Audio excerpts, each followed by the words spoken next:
Good evening, everybody. Good evening, everybody. Yes, thank you.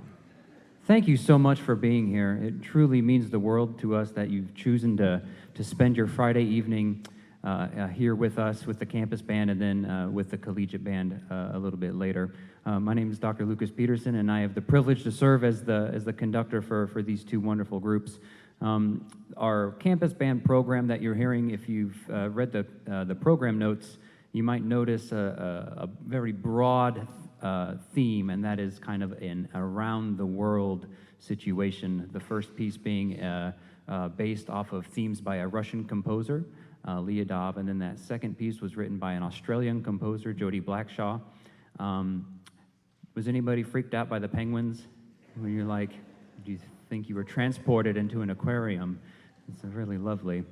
And then our next piece is a Spanish Paso Doble by Ferran, and we really hope you enjoy it.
Speaking of around the world, I think it's truly remarkable how the longer I participate in this profession, I realize even more how small the world actually is.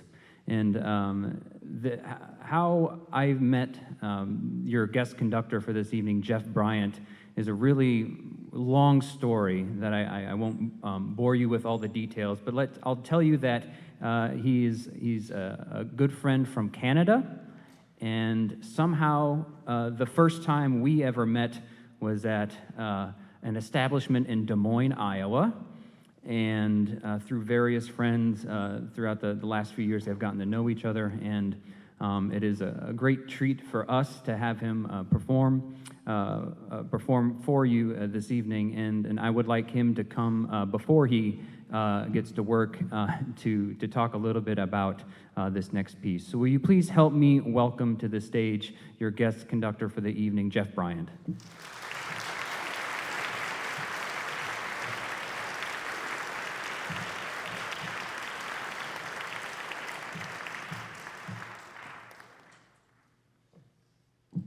Thank you. What an honor to be here tonight and to talk to you a little bit about the piece that was composed for my mother. I was chatting with the band earlier today, and I said it feels kind of weird to be asked to come and guest conduct. Not that I didn't want to, but just I felt like the composer really deserves all the credit for the piece. Pete's a good friend of mine, and my mom passed away from cancer in 2020, and I had asked him if he would be comfortable with writing a piece for her in her memory and tribute. I mean, talk about a lot of pressure, writing a composition under those circumstances. And actually, he just recently, he told me it was probably the most stressed he was and anxious about finally submitting that send button to me when he finalized the piece. I'll share a couple of little details about the piece. Prior to writing it, Pete and I had a number of conversations about my mom, and we shared stories, and he asked questions. And during one of them, he asked me about something, and it led to this kind of I wasn't really going to mention it, but I said, yeah, by the way, there was some weird connections with my mom and hummingbirds and her mother. My grandma passed away from cancer as well. And my mom associated hummingbirds with her mother. And there was a long sort of history of these hummingbirds appearing at different times. And when my mom passed away, the same weird sort of thing happened. And for instance, her best friend had a hummingbird fly into her house the day that my mom passed, and it was unusual to have hummingbirds in that area to begin with. Another story I shared with them is my dad he ordered an urn for the remains and went to pick them up about a week later and showed up, and they started apologizing, said, we're really, really sorry. We messed up, and we don't have the urn that you had ordered. We do have this other one, however, if you're interested. And they pulled it over, and there's a giant hummingbird on the urn. And so just these weird things. Pete caught wind of this, of course, and that became the driving force of the piece.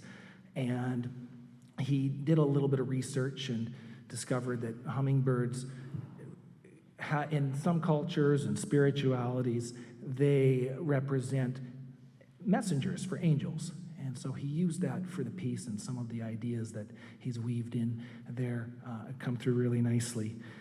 And I hope that provides a little bit more depth in terms of where the piece came from, and helps you to enjoy it a little bit more. I just want to thank the band and all the musicians for putting in the time to prepare it, and for Lucas for arranging this great opportunity, and for the university for hosting me. It's just a pleasure to talk about my mom and to share her legacy with you a little bit and share this piece tonight, so I hope you enjoy.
How about another round of applause for Jeff Bryant and for the campus band?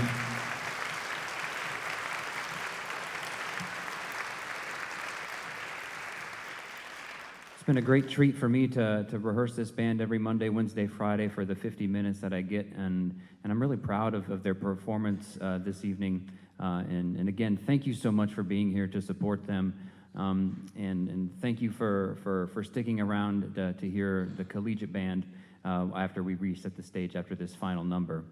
The last piece you're going to hear is The King Across the Water. It's in 3 movements, but played continuously. The first one being a battle, and then a lament because of the aftermath of the battle, and then a little dancing party.